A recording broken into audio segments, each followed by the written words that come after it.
Video నమస్తే, నేను రాజేశ్వరి. ఈ డ్రాగన్ ఫ్రూట్ ఫ్లవర్ విచ్చేసుకుందండి. నేను ఇంత తొందరగా విచ్చుకుంటుంది అనుకోలేదు. లేదంటే రాత్రి వచ్చి నేను వీడియో చేస్తుంటే ఎట్లా ఎంత మంచిగా ఉంది కదా, వైట్గా మొత్తం లోపల చూడు ఎంత బాగుంది. ఇది ఇంత తొందరగా విచ్చుకుంది. నేను ఇంకా కొంచెం పెద్దగా కాయ సైజు చిన్నగా అవుతుంది అనుకుంటా, మళ్ళీ బలం లేక అట్లా అవుతుందో తెలియదు. ఇక్కడ మళ్ళీ ఒకటే వచ్చింది కానీ ఇప్పుడు రెండు ఉన్నాయి, ఇవి కూడా రెండు ఉన్నాయి. ఇంకా వేరే వాటికి ఏమీ ఇంకా రాలేదు. ఇంకా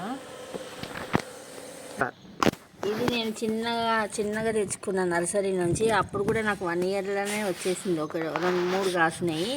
ఈసారి కూడా తొందరగానే నాకు ఒకటి కాసింది, ఇంకా 2 కూడా ఉన్నాయి. ఇంకా ఇవన్నీ నేను చేయడం వల్ల ఇంకా ఎక్కువ అవుతాయి అనుకుంటున్నా. చూడాలి మరి ఎట్లా కాస్తాయి అన్నది. ఇట్లా మొదళ్ళు ఉంటాయి కదా, ఇట్లా మొదలు కట్ చేసుకున్నా. మళ్ళీ ఇక్కడ ఉన్న ముళ్ళులు కూడా తీసుకున్నా, కొన్ని ఉంచిన, ఒక్కొక్కటి మధ్యలో ఉంచుకున్నా. ఇట్లా తీయడం వల్లనే ఇక్కడ 2 వచ్చినాయి, అట్లా చేయడం వల్లనే ఇక్కడ 2కి వచ్చినాయి. కజ్జికాయ పువ్వులు కూడా భలే పూస్తున్నాయి, చాలా మటుకు పూస్తున్నాయి. ఇవి నిన్న పూసినాయి, వీడియో తీయలేకపోయినా. మళ్ళీ అక్కడ కూడా ఒక గుమ్మడికాయ పువ్వు పూసింది. నాకైతే చాలా సంతోషం అనిపిస్తుంది. నాకు డ్రాగన్ ఫ్రూట్ ఫ్లవర్ వచ్చేసింది. చూద్దాం దీని సైజు.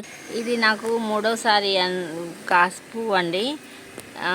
నా వీడియో మీకు నచ్చితే లైక్ చేయండి, షేర్ చేయండి, సబ్స్క్రైబ్ కూడా చేసుకోండి.